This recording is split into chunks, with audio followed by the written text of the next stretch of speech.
باہر دروازہ کھٹک رہا تھا لیکن میں اندر سہمی ہوئی سی بیٹھی تھی۔ مجھے سمجھ نہیں آ رہا تھا کہ میں شاہزین کے بڑھتے ہوئے قدموں کو کیسے روکوں۔ اس وقت مجھے نومیر کی یاد شدت سے آ رہی تھی، کیسے وہ فوراً سے میری مدد کو پہنچ جاتا تھا، لیکن میں نے تو اپنے لیے مشکلات خود کھڑی کر لی تھیں۔ ایسے لگ رہا تھا جیسے کوئی انسان نہیں، شاہزین کوئی جانور ہو۔ وہ کہہ رہا تھا دروازہ نہیں کھولو گی تو یاد رکھنا تمہارا وہ حشر کروں گا کہ چہرہ نہیں پہچان پاؤ گی۔ یقیناً نمرا سے بھی ایسے ہی کہتا ہوگا، لیکن اس نے کبھی کچھ نہیں بتایا۔ میں جتنا مرضی خود کو بہادر ثابت کر لیتی، لیکن میں ایک کمزور لڑکی تھی، کسی بھی مرد کا مقابلہ نہیں کر سکتی تھی۔ ڈرتے ڈرتے میں نے با آواز بلند کہا، شاہزین اگر تم نے کوئی بھی تماشا لگایا تو میں شور مچا دوں گی۔ میں ابھی کے ابھی پولیس کو فون کر کے بلا لوں گی اور کہہ دوں گی کہ میرا شوہر میرے ساتھ بدسلوکی کا مظاہرہ کر رہا ہے۔ میری یہ بات سن کے وہ چپ ہوا، کہنے لگا تمہیں چھوڑوں گا نہیں، ایک بار میرے ہاتھ لگ جاؤ تمہاری ساری اکڑ نکال کے پھینک دوں گا۔ تم ہو کیا چیز؟ جب نمرا میرے سامنے کچھ نہیں کر سکی تو تم کیا کر لو گی؟ یہ کہہ کے وہ شاید اپنے کمرے میں جا چکا تھا۔ مجھے نمرا کی ڈائری کا خیال آنے لگا، پتہ نہیں کیوں وہ مرتے ہوئے اپنی ڈائری کا ذکر کیوں کر رہی تھی۔ میرے ہاتھ پکڑ کے کہہ رہی تھی، میرے بیٹے کا خیال رکھنا، اسے بے آسرا نہ چھوڑنا اور میری ڈائری پڑھ لینا۔ مجھے یاد آنے لگا وہ اکثر ڈائری لکھا کرتی تھی۔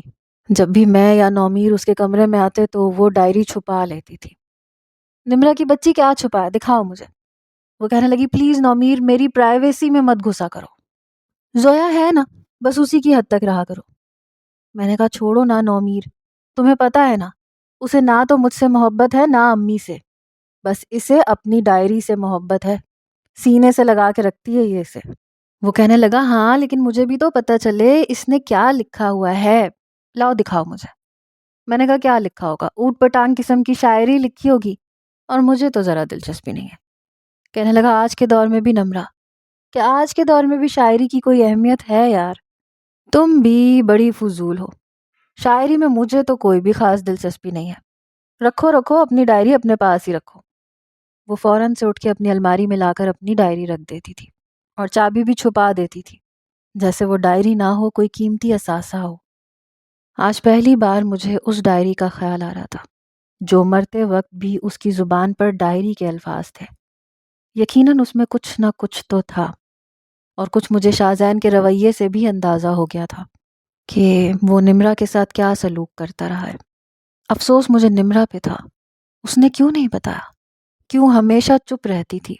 کبھی کبھی عورت کی چپ اسے برباد کر دیتی ہے، لیکن اس کے ساتھ ساتھ بہت سوں کو بھی برباد کر دیتی ہے۔ اس وقت مجھے لگ رہا تھا میں کسی دیو کی قید میں آ چکی ہوں۔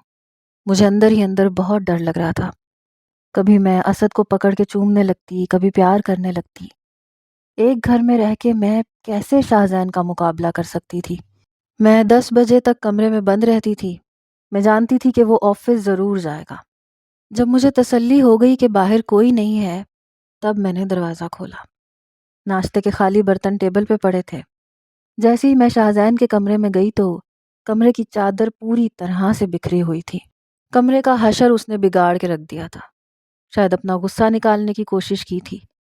غصے میں وہ شاید پاگل تھا، کچھ نہیں دیکھتا تھا۔ میں نے ڈر کے مارے اس کے بکھرے بکھرے کمرے کو ویسے ہی رہنے دیا۔ سائڈ ٹیبل کا سب سے نیچے والا دراز کھولا، نمرا کی ڈائری اٹھائی۔ اسد بھی اٹھ چکا تھا، میں نے اسے فیڈر بنا کے دیا۔ فیڈر پی کے وہ کچھ دیر جاگتا رہا۔ میں نے ڈائری کھولی اور پڑھنی شروع کر دی۔ شروع کے صفحات میں ہماری عام سی باتیں تھیں جو نمرا مجھ سے نہیں کہتی تھی، امی سے نہیں کہتی تھی، وہ ڈائری پہ لکھتی رہتی تھی۔ وہ بہت ہی نازک سے جذبے رکھنے والی لڑکی تھی، چھوٹی چھوٹی سی باتوں سے خوشیاں تلاش کر لیتی تھی، چھوٹی چھوٹی سی دکھ دینے والی باتوں کو دل سے لگا کے رکھ لیتی تھی، ڈرپوک تھی۔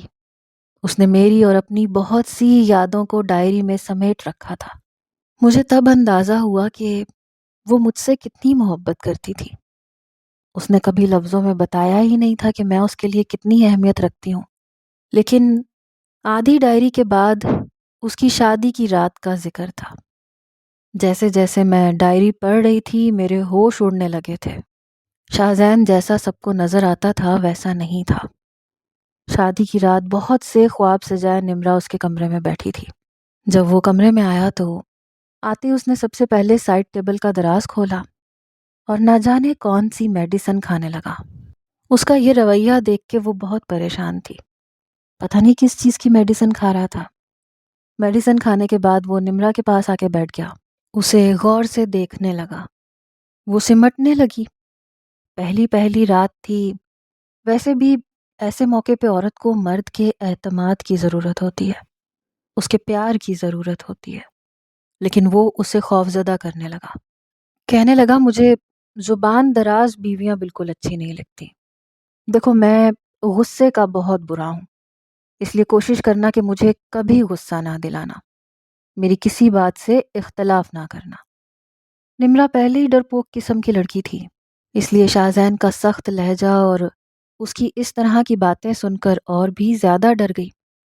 اس کے بعد شاہزین نے اس کے ساتھ یہ پاکیزہ رشتہ بڑی بے دردی سے نبھایا۔ صبح تک وہ بے حال ہو کے رہ گئی تھی۔ تب وہ اسے کہنے لگا خبردار جو تم نے میرے کسی بھی عمل کے بارے میں اپنے گھر والوں سے کوئی بھی بات کی تو۔ وہ خود کو سب کے سامنے خوش مزاج ہنسنے والا ظاہر کرتا تھا، لیکن تنہائی میں نمرا کے ساتھ کسی بھوکے بھیڑیے کی طرح رویہ اختیار کرتا تھا۔ کبھی کبھی تو نمرا اس کے سامنے ہاتھ جوڑنے لگتی تھی۔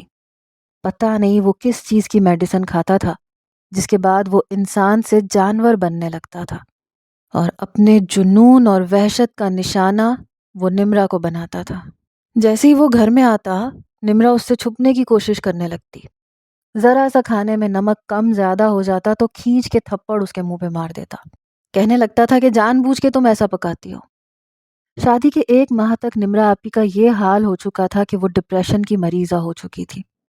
جب اسے ہمارے گھر لے کے آتا تو پہلے سے اسے ڈرا اور دھمکا کے لاتا تھا کہ اگر تمہاری زبان سے میرے خلاف ایک لفظ بھی نکلا تو یاد رکھنا تمہیں چھوڑوں گا نہیں، تمہاری ماں کے سامنے تمہارا وہ حشر کروں گا کہ وہ تمہیں تڑپتا ہوا دیکھ کے مر جائے گی۔ تم لوگوں کے گھر ویسے بھی کوئی مرد نہیں ہے، اس لیے مجھے کوئی پوچھ نہیں سکتا۔ نمرا اس کی یہ باتیں سن کے گھبرا جاتی تھی۔ جب گھر میں آتی تھی تو چپ چپ رہتی تھی۔ میں اور امی اس سے پوچھتے رہ جاتے کہ وہ کیوں چپ ہے، لیکن وجہ نہیں بتاتی تھی۔ شاہزین کی گھورتی ہوئی نظریں صرف وہ دیکھ سکتی تھی۔ جب ہم شاہزین کی طرف دیکھتے تو مسکرانے لگتا تھا، کہتا پوچھیں اس سے کیوں چپ رہتی ہے۔ میں تو اس کی منتیں کر کر کے تھک گیا کہ بیگم صاحبہ مجھ سے باتیں کیا کرو۔ پھر مجھے کہتا کہ تم ہی سمجھاؤ اپنی بہن کو۔ ارے میرے گھر میں رونق ہی نہیں ہے، لگتا ہی نہیں ہے کہ میری شادی ہوئی ہے اور کوئی لڑکی میرے گھر میں رہتی ہے۔ میں ہنس کے کہتی تھی کہ نمرا کو شروع سے ہی باتیں کرنے کی زیادہ عادت نہیں ہے، لیکن اصل وجہ کیا تھی اس پر نہ کبھی میں نے غور کیا، نہ نمرا نے مجھے بتایا۔ بہت بار شاید وہ بتانا چاہتی بھی تھی، لیکن شاہزین اسے بولنے کا موقع نہیں دیتا تھا۔ ہر وقت سائے کی طرح وہ اس کے پیچھے رہتا تھا۔ جب بھی وہ ہمارے گھر آتی اسے اپنے ساتھ ڈرائنگ روم کے صوفے پہ بٹھائے رکھتا، کبھی تنہا کمرے میں جانے ہی نہیں دیتا تھا۔ میری والدہ کہتی رہی کہ ایک رات کے لیے نمرا کو گھر پہ چھوڑ دو، تو کہتا کیسے چھوڑ دوں امی، آپ خود سوچیں، نمرا کے بغیر تو مجھے اپنا گھر کاٹ کھانے کو دوڑتا ہے، یہ نہیں ہوتی تو میرا جی گھبرانے لگتا ہے۔ بڑا عرصہ میں نے تنہائی میں کاٹا ہے، اکیلا رہا ہوں، خدا کے لیے نمرا کو رات کو مت روکا کرے، ہاں دن بھر بے شک رہ لیا کرے، ویسے بھی میں ہر ہفتے تو اس کو یہاں لے کے آتا ہوں تاکہ یہ اداس نہ ہو۔ میری والدہ اس پر نہال ہوتی رہتی۔ یہ نہیں پتا تھا کہ وہ دوغلا انسان ہے، ان کے سامنے کچھ اور ہے اور پیچھے کچھ اور ہے۔ جو ظلم و ستم اس نے نمرا پہ ڈھائے تھے وہ اس نے ڈائری میں لکھے ہوئے تھے۔ میں سسکیوں سے رو رہی تھی۔ میری بہن نے 2 سال کس طرح سے اس جانور کے ساتھ گزارے تھے میں سوچ بھی نہیں سکتی تھی، اور اب میں اس کے اسی شکنجے میں پھنس چکی تھی۔ پچھلے 1.5 سال سے اس کی نیت مجھ پہ خراب تھی، کہتا تھا زویا تم سے زیادہ خوبصورت ہے۔ نمرا میں اسے دیکھتا ہوں دل مچلنے لگتا ہے، لیکن تم دیوار ہو، جب تک تم ہو وہ میرے پاس نہیں آ سکتی۔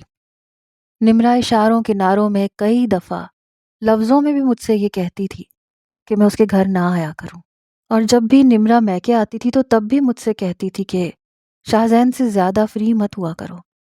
میں کہتی تھی کہ تم تو بات نہیں کرتی ہو، اب مہمان ہے تو کیا اس سے بات بھی نہ کروں؟ بھائی ہے میرا، کیا ہو گیا ہے تمہیں؟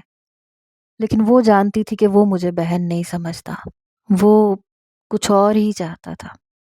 جب اس کے دل میں میری خواہشات بڑھنے لگیں تو اسے نمرا بری لگنے لگی، یہاں تک کہ پریگنینسی میں بھی اس نے نمرا کے ساتھ ظلم اور زیادتی ختم نہیں کی۔ 7ویں ماہ میں جب نمرا کی مجھے کال آئی تھی تو اس نے نمرا کا گلا دبا کے اسے مارنے کی کوشش کی تھی۔ اس کا سانس درد سے نہیں رک رہا تھا بلکہ گلا دبانے سے رک رہا تھا، کیونکہ وہ اسے مارنے کی کوشش کرتا ہوا گھر سے نکلا تھا۔ اس کے پیٹ پہ بہت زور سے ضرب ماری تھی، کہتا تھا تم مر جاؤ گی تو میرا راستہ صاف ہو جائے گا، اور وہ مر گئی۔ میری آنکھوں سے تواتر آنسو بہہ رہے تھے۔ میرے دل میں اس شخص کے لیے اتنی نفرت تھی کہ میں بیان نہیں کر سکتی۔ پہلے تو میں نے سوچا کہ اسد کو گود میں پکڑوں اور گھر سے نکل جاؤں، امی کے گھر جاؤں اور اس پہ کیس کر دوں، خلا کر دوں، لیکن اس طرح کبھی بھی شاید میری بہن کی روح کو سکون نہ ملتا۔ میں سوچ چکی تھی کہ اب مجھے کیا کرنا ہے۔ میں نے اپنے آنسو صاف کیے، اپنے اندر کی ایک طاقتور عورت کو جگانے کی کوشش کی۔ میں شاہزین سے بدلہ لینا چاہتی تھی، اپنی بہن کے ساتھ کی گئی ہر زیادتی کا بدلہ۔ میں اس کی زندگی کو اجیرن بنا کے رکھ دینا چاہتی تھی، وہ بھی ویسے روتا اور تڑپتا جیسے کبھی نمرا اس کے سامنے روتی اور تڑپتی تھی۔ بہت شوق تھا اسے میری قربت کا۔ میں سوچ چکی تھی کہ اسے ہمیشہ اپنی قربت کے لیے تڑپاتی رہوں گی۔ بہرحال جب وہ رات کو آیا تو میں نے نمرا کا ہی فینسی جوڑا پہن رکھا تھا، میک اپ بھی فل کیا تھا، بال بھی کھول رکھے تھے۔ مجھے دیکھ کر اسے شاید اپنی آنکھوں پہ یقین نہیں آ رہا تھا۔ کہنے لگا یہ تم ہو؟ میں نے کہا مجھے احساس ہو گیا ہے اپنی غلطی کا کہ میں تمہارے ساتھ زیادتی کر رہی تھی۔ یہ کہتے ہوئے میں اس کے برابر میں بیٹھ گئی۔ وہ تو مجھے حیرت سے آنکھیں پھاڑے دیکھے جا رہا تھا۔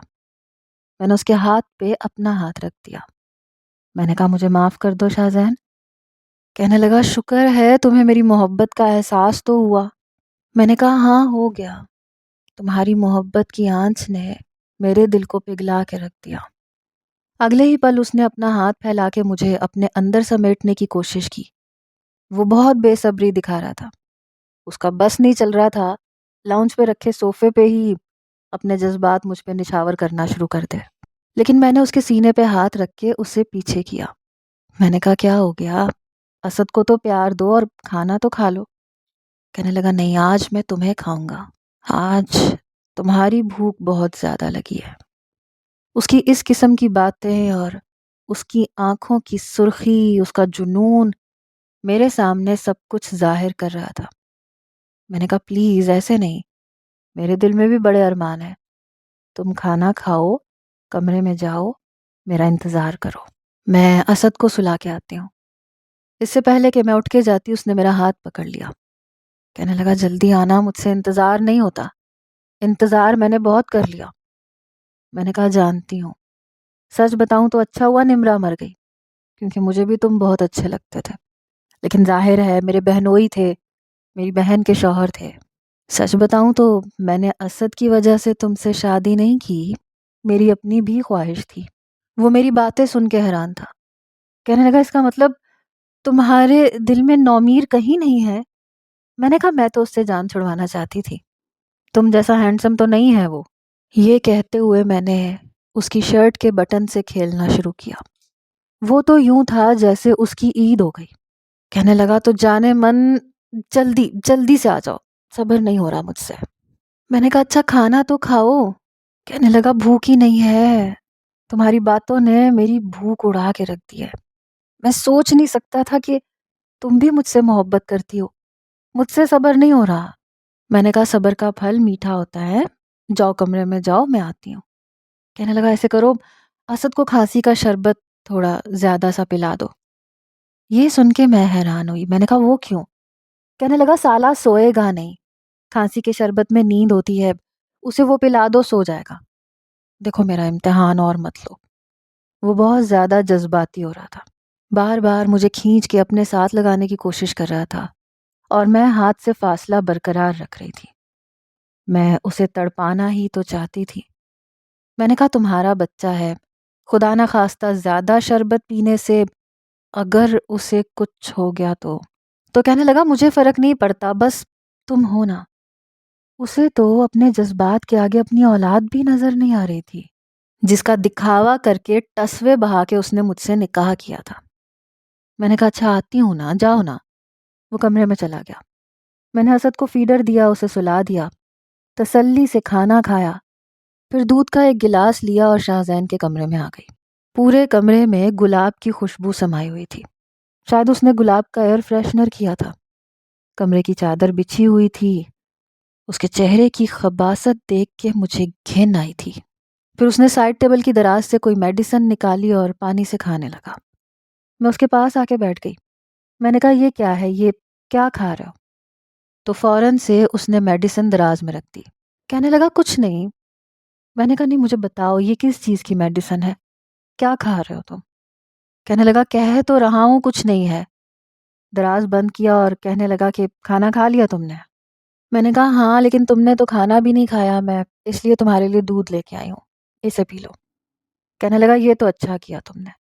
اس نے ساری دوائیاں ایک ساتھ منہ میں ڈالیں اور وہ دودھ کا گلاس پی لیا۔ میرے چہرے پر ایک مسکراہٹ تھی۔ دودھ پیتے ہی جیسے ہی وہ میرے قریب آنے لگا، میں نے کہا اتنی بھی کیا جلدی ہے، تم نے تو مجھے منہ دکھائی بھی نہیں دی۔ کہنے لگا او میں ابھی دیتا ہوں۔ جلدی سے الماری کے پاس گیا، دراز کھولا اور ایک مخملی ڈبی کھولی، اس میں سے انگوٹھی نکال کے مجھے پہنا دی۔ کہنے لگا جلدی سے لائٹ بند کرتے ہیں۔ میں نے کہا اتنی بھی کیا جلدی ہے، میری تھوڑی تعریف تو کرو، میں تمہارے منہ سے بہت کچھ سننا چاہتی ہوں۔ کہنے لگا کیا سننا چاہتی ہو بتاؤ۔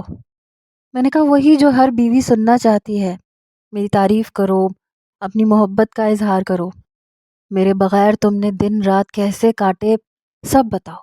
کہنے لگا اپنے عمل سے بتاؤں گا نا تمہیں۔ میں نے کہا نہیں مجھے لفظوں سے سننا ہے۔ کہنے لگا جب پہلی بار میں نے تمہیں دیکھا تو میرے ہوش اڑ کے رہ گئے تھے، اپنے پہلو میں بیٹھی ہوئی اپنی بیوی بھی اچھی نہیں لگ رہی تھی، مجھے پہلی نظر میں تم سے محبت ہو گئی تھی۔ تمہارے ساتھ کھڑا نومیر مجھے ہمیشہ برا لگنے لگا تھا۔ جانتی ہو میں ہر ہفتے کیوں لاتا تھا نمرہ کو؟ میں نے کہا کیوں؟ کہنے لگا تمہارے لیے، تمہیں دیکھنے کے لیے، تمہارے ساتھ باتیں کرنے کے لیے۔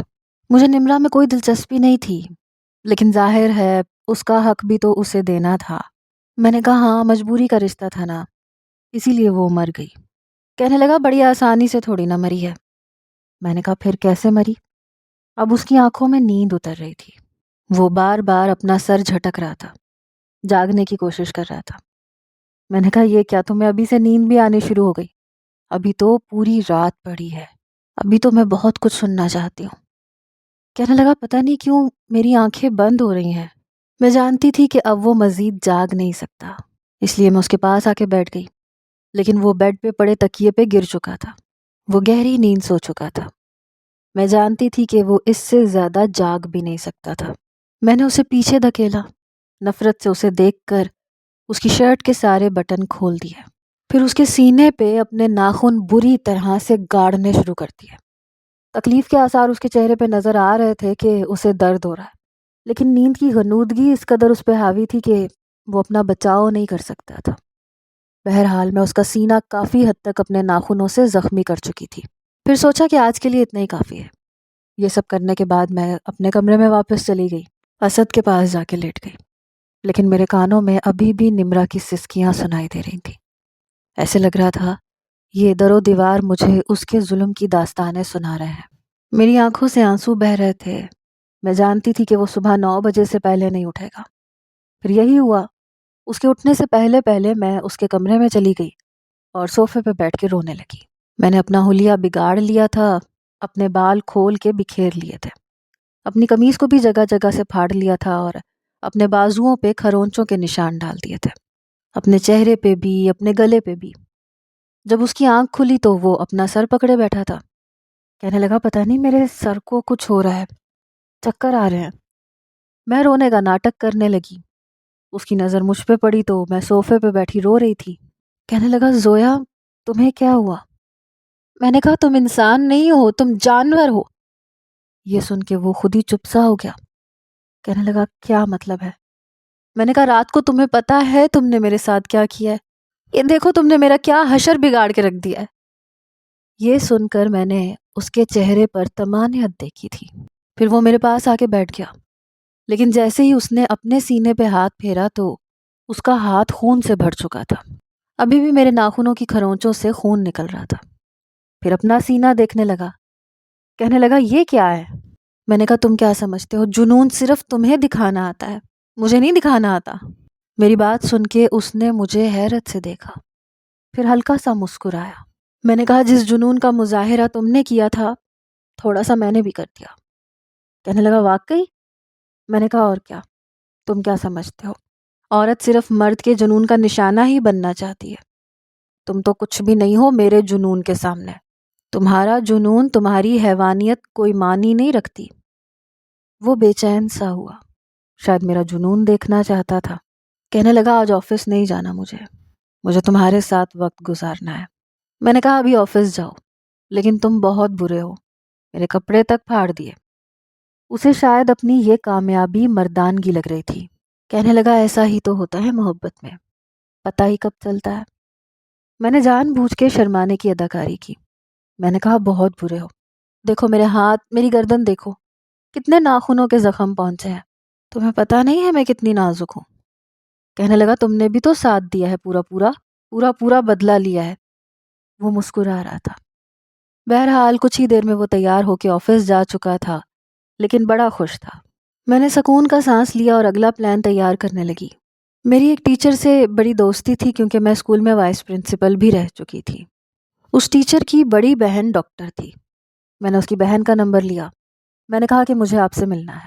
وہ کہنے لگی کہ میں شام 5 بجے تک فارغ ہوتی ہوں، آپ میرے گھر آ جائیے گا. میں نے کہا ٹھیک ہے. 5 بجے تک میں اسد کو لے کر اس لیڈی ڈاکٹر کے پاس جا چکی تھی. اپنا سارا کیس میں نے اسے بتایا. وہ مجھے بڑی خاموشی سے سنتی رہی. پھر میں نے اس سے کچھ میڈیسنز پوچھی. اس نے مجھے بتا دی. میں نے وہ میڈیسن بھی دکھائیں جو کہ شاہزین کھاتا تھا. جب مجھے پتا چلا کہ وہ کس چیز کی ہیں تو مجھے شاہزین پر افسوس ہونے لگا. وہ نہایت گھٹیا قسم کا انسان تھا. اپنی نفسانی خواہشات کو بڑھانے کے لیے میڈیسن کا استعمال کرتا تھا تاکہ بیوی کے ساتھ جانوروں والا سلوک کر سکے. کیونکہ پہلی رات ہی جب میں نے شاہزین کو دودھ دیا تھا تو اس میں نمرہ کی نیند کی میڈیسن ملائی تھی، کیونکہ میں اسے باقاعدہ طریقے سے پاگل کرنا چاہتی تھی. اس سے اپنی بہن کا بدلہ لینا چاہتی تھی، اور اس کے لیے مجھے ایک ڈاکٹر کی اشد ضرورت تھی. میرا کام ہو چکا تھا. میں نے میڈیکل اسٹور سے میڈیسن خریدی اور گھر آ گئی.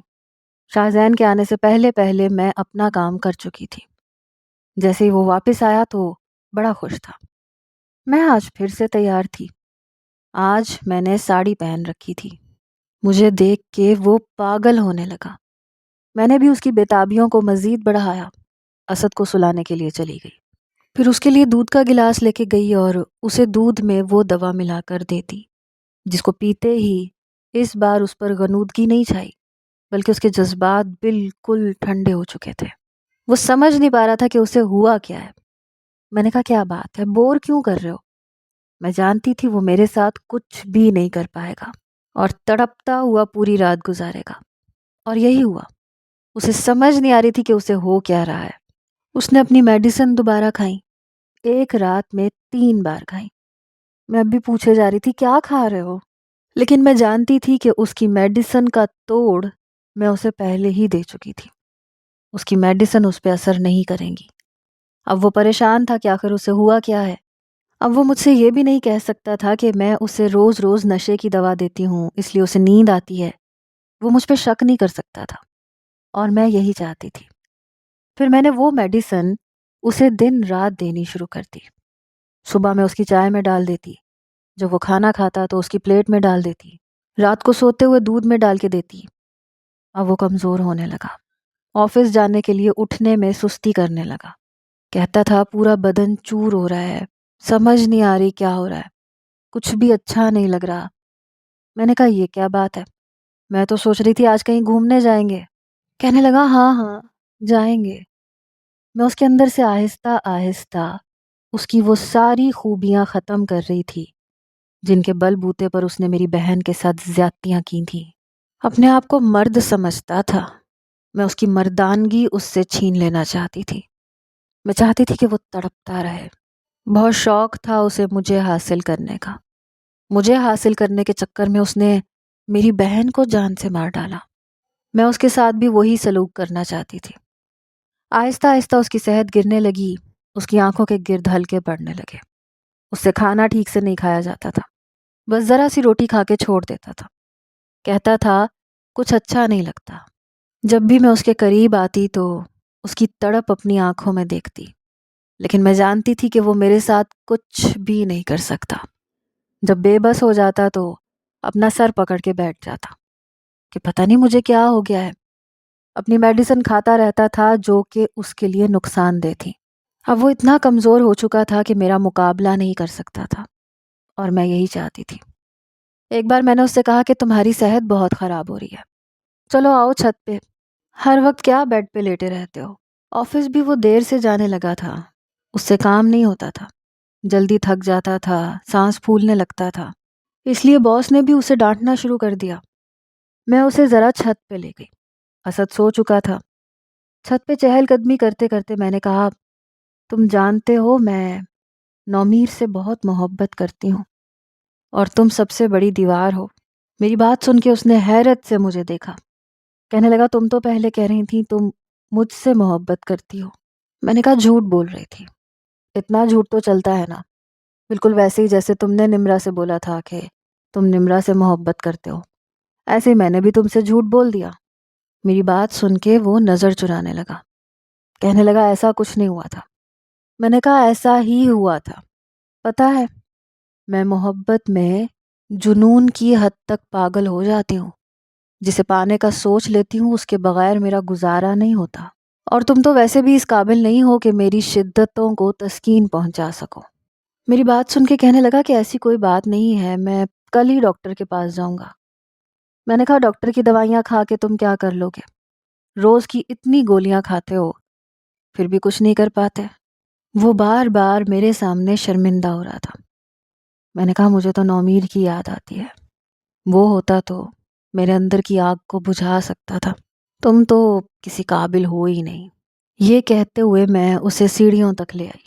وہ کہنے لگا دیکھو ایسی باتیں نہیں کرو، میں تمہارے منہ سے کسی اور کا نام برداشت نہیں کر سکتا۔ میں نے کہا تم مر کیوں نہیں جاتے؟ دیکھو میرے اندر کی لگی ہوئی آگ صرف وہی بجھا سکتا ہے، تم نہیں۔ تم کسی قابل نہیں ہو، میں چاہتی ہوں کہ تم مر جاؤ تاکہ میرا راستہ صاف ہو۔ وہ کہنے لگا یہ تم کیا کہہ رہی ہو، میں تم سے محبت کرتا ہوں۔ میں نے کہا خالی خولی محبت کا میں اچار تو نہیں ڈالوں گی نا، دیکھو تم کسی قابل نہیں ہو، یہ تم بھی جان چکے ہو، اتنی میڈیسن کھانے کے بعد بھی تم بیکار ہو۔ میرا یہ کہنا تھا کہ اس نے میرے منہ پہ تھپڑ مارنے کی کوشش کی۔ میں نے اس کی کلائی پکڑی اور اسے زور سے سیڑھیوں پہ دھکا دے دیا۔ بہت برے طریقے سے وہ سیڑھیوں سے گرا، سر پہ چوٹ لگ گئی، خون بہہ رہا تھا، ناک سے بھی خون نکل رہا تھا۔ میں سیڑھیاں اتری اور اس کے پیٹ پہ زور زور سے ٹھوکر مارنی شروع کر دی۔ وہ کراہنے لگا، کہنے لگا کیا کر رہی ہو، پاگل ہو گئی ہو کیا؟ میں نے کہا کیا ہوا؟ مرد ہو نا، اٹھو بدلہ لو مجھ سے، مجھے مارو۔ میں اس وقت جنون میں آ چکی تھی، میری کیفیت ہذیانی سی ہو چکی تھی۔ میں نے اسے بہت مارا، مجھے لگ رہا تھا جیسے میرے سامنے نمرا کھڑی ہے اور کہہ رہی ہے زویا اسے چھوڑنا نہیں، انسان نہیں ہے یہ جانور ہے، اسے بہت مارو، اس نے میری جان لے لی، اس نے میرے ساتھ بہت برا سلوک کیا۔ ایسی ہی کوئی رات میری بہن پر بھی گزری تھی، اسی بے دردی سے کبھی شاہزین نے اسے بھی مارا تھا، اس کے سر سے بھی خون نکل رہا تھا، اس کی ناک سے بھی خون نکل رہا تھا، لیکن شاہزین کو ترس نہیں آ رہا تھا۔ میں شاید اس جیسی ہو چکی تھی کیونکہ مجھے بھی اس پہ ترس نہیں آ رہا تھا۔ میں بے تحاشا اپنا غصہ اس پہ نکال رہی تھی اور وہ اپنا بچاؤ مجھ سے نہیں کر پا رہا تھا کیونکہ میں اسے اندرونی طور پہ کمزور کر چکی تھی، بے تحاشا کمزور۔ اس نے شاید عورت کا غصہ، عورت کی نفرت نہیں دیکھی تھی، عورت کا بدلہ نہیں دیکھا تھا۔ وہ بے تحاشا زخمی ہو چکا تھا، رو رہا تھا، میرے سامنے ہاتھ جوڑ رہا تھا، بالکل ویسے جیسے کبھی نمرا نے اس کے سامنے جوڑے تھے۔ میں نے مینٹل ہاسپٹل فون کیا، میں نے کہا میرا شوہر پاگل ہو گیا ہے، اپنے آپ کو ماری جا رہا ہے، مجھے بھی مار رہا ہے، اس نے مجھے بھی زخمی کر دیا ہے، خدا کے لیے اسے لے جائیے ورنہ یہ مجھے جان سے مار ڈالے گا۔ میں اس کے سامنے روتے ہوئے مینٹل ہاسپٹل میں فون کر رہی تھی اور وہ مجھے حیرت سے دیکھ رہا تھا، کہنے لگا پاگل ہو گئی ہو۔ میں نے فون بند کیا، میں نے اس کے سامنے اپنے کپڑے پھاڑنے شروع کر دیے، اپنی گردن کو کھرونچے لگائیں، بازو پہ کھرونچے لگائیں، اپنے بال کھول کے بکھیر دیے، پھر دیوار کے ساتھ زور سے اپنا سر مار دیا، میرے سر سے خون نکلنے لگا۔ وہ کہنے لگا یہ تم کیا کر رہی ہو؟ میں نے کہا میں وہی کر رہی ہوں جو مجھے کرنا چاہیے، میں تم سے پہلے ہی کہہ چکی تھی کہ میں نمرا نہیں ہوں، کہا تھا نا تمہیں میں نے، تمہیں یہ لگتا تھا کہ میری بہن کی طرح تم مجھے بھی حاصل کر سکو گے، میں نے تمہیں اپنے قابل چھوڑا ہی نہیں۔ وہ رو رہا تھا، کہہ رہا تھا میرے ساتھ یہ سب مت کرو۔ میں نے اس کے سامنے طلاق کے پیپرز رکھے، میں نے کہا یہاں سائن کرو ورنہ میں تمہارا گلا دبا کے تمہیں جان سے مار دوں گی، بالکل ویسے جیسے تم نے نمرا کو مارا تھا۔ اور جب تم نے یہ دیکھا کہ وہ مرنے کے قریب ہو چکی ہے تو تم گھر چھوڑ کے بھاگ گئے، میں بھی اب ایسے ہی کروں گی تمہارے ساتھ۔ اس نے جلدی سے خوف کے مارے سائن کر دیے اور پھر اس نے مجھے طلاق بھی دے دی۔ میں نے جیسے ہی کاغذ پکڑے تب تک مینٹل ہاسپٹل کی ٹیم آ چکی تھی۔ شاہزین چیخ رہا تھا، چلا رہا تھا، کہہ رہا تھا میں پاگل نہیں ہوں، بولو نا زویا، میں بالکل ٹھیک ہوں، میں پاگل نہیں ہوں۔ میں روئے جا رہی تھی، میں نے کہا دیکھیں میرے شوہر نے میرا کیا حال کر دیا، یہ خود تو بیمار ہے، یہ مجھے بھی جان سے مار ڈالے گا، یہ دیکھیں میرے گلے پہ سرخ نشان، یہ میرا گلا گھونٹ رہا تھا۔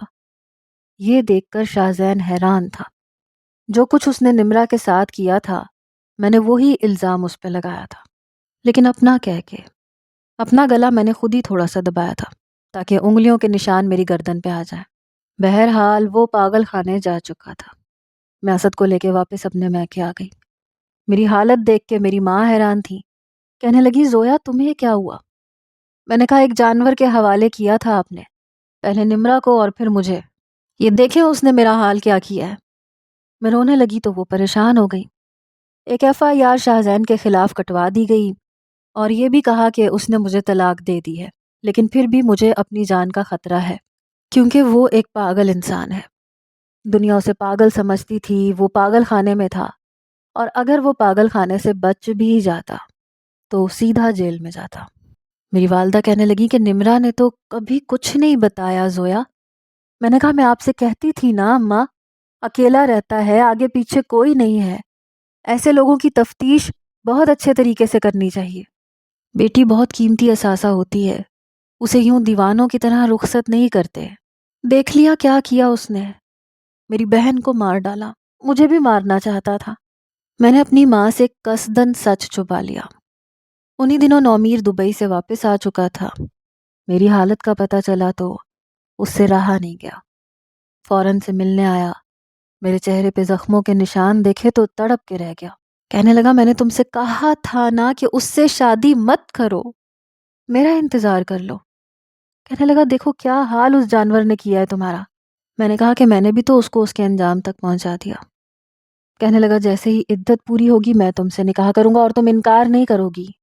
میں نے کہا سب کچھ جانتے ہوئے بھی؟ وہ کہنے لگا مجھے فرق نہیں پڑتا، میں نے تم سے محبت کی ہے اور ابھی تک کرتا ہوں، اور جو کچھ بھی تمہارے ساتھ ہوا تمہارا قصور نہیں تھا، ساری زندگی میں تمہیں یوں ہی نہیں گزارتے ہوئے دیکھ سکتا۔ عدت کے نام پہ میں نے چند مہینوں کا وقت گزارا اور پھر نومیر کی دلہن بن گئی۔ لیکن میری آپ سب سے یہ گزارش ہے کہ خدا را اپنی بیٹیوں کو بیاہنے سے پہلے لڑکوں کی تفتیش بہت اچھے طریقے سے کیا کریں، دیکھ لیا کریں کہ جہاں آپ کی بیٹی جا رہی ہے وہ انسان ہے یا جانور، اور رب العزت سے بھی دعا کیا کریں کہ بیٹیوں کے نصیب جن کے ساتھ جڑے ہوں وہ انسان ہوں، جانور نہ ہوں، کیونکہ کچھ لوگ شاہزین جیسی صفت کے مالک بھی ہوتے ہیں جو بظاہر تو انسان ہوتے ہیں لیکن اندر سے کسی بھوکے بھیڑیے جیسے ہوتے ہیں۔